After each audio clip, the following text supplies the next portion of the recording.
Malankara orthodox സഭയ്ക്ക് ഒരു പുതിയ മെത്രാൻ കൂടി വരുന്നു. മഠങ്ങളുടെയും കോൺവെന്റുകളുടെയും അധിപൻ, സാധാരണ ഭദ്രാസനാധിപൻ അല്ലെങ്കിൽ ഭദ്രാസന മെത്രാപ്പൊലീത്ത എന്ന് പറയുന്നത് പോലെ കോൺവെന്റുകളുടെ അധിപനായി ഒരു മെത്രാനെ നിയമിക്കാം. അതിന് ഇത്രയും കാലം ആരെയും കിട്ടാത്തത് കൊണ്ട് മാറ്റിവച്ചിരിക്കുകയായിരുന്നു. ഇത്തവണ അതിന് പറ്റിയ ആളെ കിട്ടുമെന്നാണ് തോന്നുന്നത്. തിരുവനന്തപുരം ഭദ്രാസനത്തിൽ നിന്നുള്ള ആരെയെങ്കിലും കിട്ടിയാൽ നന്നായിരുന്നു.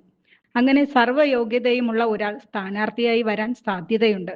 പോസ്റ്റ് ഗ്രാജുവേഷനുള്ള നിയമങ്ങൾ അറിയാവുന്ന, അതിനേക്കാൾ ഉപരി ഡോക്ടറേറ്റുള്ള ആളെ കിട്ടാൻ ഒരു പ്രയാസവുമില്ല. അപ്പനെ തല്ലുന്നത് ഒരു ബിരുദമാണോ എന്ന് ചോദിച്ചാൽ, നീ എൻ്റെ തന്ത അല്ലല്ലോടാ എന്ന് പറഞ്ഞ് തല്ലിയ ബിരുദവും ഉള്ള ആളുണ്ട്. അങ്കിൾ ഭദ്രാസന നേതാവായാൽ കാര്യം കുശാൽ. നാളിതുവരെ ഒരു മെത്രാപ്പൊലീത്തയെയോ വൈദികനെയോ ബഹുമാനിക്കാതെ ഏതു തരത്തിലുള്ള തെറി വേണമെന്നുള്ളത് തിരക്കി നടക്കേണ്ട വലിയ ഒരു പാഠപുസ്തകമാണ്. ഈ അഭിനവ കുപ്പായക്കാരൻ ഒരു ഹിന്ദു ആയിരുന്നുവെങ്കിൽ കൊടുങ്ങല്ലൂർ ക്ഷേത്രത്തിന്റെ ഭരണാധികാരിയായിരിക്കാൻ യോഗ്യനായിരുന്നു.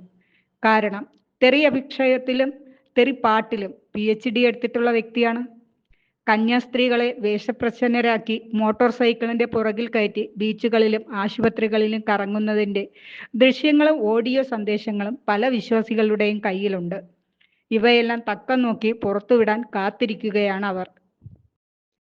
പിന്നെ ഒരു ഗുണമുണ്ട്. ആൾക്ക് നിയമങ്ങൾ അറിയാം എന്നതുകൊണ്ട് കോൺവെന്റുകളിലും കന്യാസ്ത്രീ മഠങ്ങളിലും ആരെങ്കിലും പീഡിപ്പിക്കപ്പെട്ടാലോ പീഡനത്തിന് ഇരയാകുകയോ ചെയ്താലോ പ്രതികൾക്ക് പുറത്തുനിന്ന് ആരെയും അന്വേഷിക്കേണ്ട. വകുപ്പുകൾ പുള്ളി തന്നെ പറഞ്ഞു കൊടുക്കും. വ്യാജ ഡിഗ്രി ഉള്ളതുകൊണ്ട് ഇയാൾക്ക് 4 5 പദവിയും കൊടുക്കാവുന്നതാണ്.